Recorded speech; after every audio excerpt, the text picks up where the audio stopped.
그래서 사울은 계속해서 사람들의 눈치를 봅니다. 하나님의 눈치를 보지 않고 유력한 장로들의 눈치를 보고 또 백성들의 눈치를 봅니다.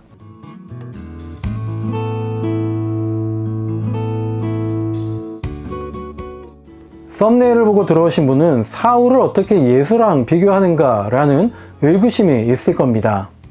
그런데 사무엘상을 읽다 보니까요, 사울과 예수님에게 한 가지 공통점이 있다라는 것을 알게 되었습니다.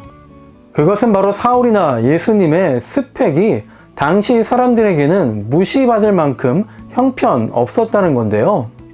먼저 사울의 스펙을 한번 알아볼까요?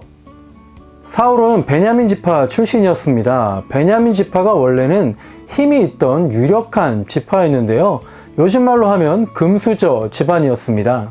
야곱이 진심으로 사랑했던 라헬은 요셉과 베냐민, 이렇게 아들 둘을 낳았었는데요. 그러니까 베냐민은 요셉과 함께 야곱의 사랑과 축복을 받은 지파였고요. 나중에 베냐민 지파는 인구도 적지 않았었습니다. 그런데 그런 베냐민 지파가 아주 큰 사고를 쳐서 몰락하게 됐는데요. 사사기에 나오는 레위인의 첩을 강간한 불량배가 바로 베냐민 지파 사람이었고요. 베냐민 지파가 그 불량배들을 감싸는 바람에 이스라엘의 나머지 11지파는 베냐민 지파를 응징합니다. 그래서 그 전쟁에서 베냐민 지파의 장정 2만 5천 명이 죽고요. 베냐민 지파에 남은 성인 남성은 600명밖에 없게 되었습니다. 그래서 베냐민 지파는 졸지에 12지파 중에 가장 작은 지파로 몰락하였고요. 또한 윤리적으로도 상당한 치명상을 입은 상태였죠. 그래서 단번에 흑수저 가문으로 전락해 버립니다. 그렇게 몰락해 버린 베냐민 지파 출신인 사울이 이스라엘의 초대 왕이 되었던 겁니다. 이스라엘 백성들은 하나님과 사무엘에게 질책을 받으면서까지 왕을 달라고 떼를 썼던 건데요. 그 결과 하나님이 지명하신 왕이 그깟 베냐민 지파의 사울이었던 겁니다. 그래서 사울의 즉위식이 있을 때 사울은 이런 소리를 들으면서 무시를 당했었죠. 이 사람이 어떻게 우리를 구원하겠느냐 하고 멸시하며 예물을 바치지 아니하였다. 그런데 이 말씀을 보니까 떠오르는 것이 예수님입니다. 예수님도 무시당했습니다. 그래서 이런 소리를 종종 들으셨죠. 나사렛에서 무슨 선한 것이 날 수 있느냐? 그리스도가 어찌 갈릴리에서 나오겠느냐? 사울도 이런 말을 들은 겁니다. 베냐민 지파에서 무슨 선한 것이 나겠느냐? 우리 왕이 어떻게 베냐민 지파에서 나와야 한다는 것이냐? 라는 거죠. 예수님이나 사울이나 모두 당시의 기득권자들에게는 하찮아 보이는 출신이 비천한 사람들이었던 겁니다. 이 점이 사울과 예수의 공통점입니다. 그런데 예수님은 이를 극복했죠. 그런 말들에 신경 쓰지 않았습니다. 반면에 사울은 평생 이 한마디 말을 극복하지 못했습니다. 하나님과 사무엘의 말을 믿지 못하고 사람들의 평가에 신경 쓰며 살았던 거죠. 요즘 말로 하면 자존감의 차이입니다. 낮은 자존감은 비교의식에서 나오죠. 비교의식을 초월하느냐, 비교의식에 시달리느냐, 그것입니다. 그리고 저는 이것이 바로 믿음의 문제라고 생각을 합니다. 사울은 왕이 될 것이라는 말을 듣고서도요, 계속해서 의심하고 자신 없어 했습니다. 믿었겠지만 믿음이 없었던 겁니다.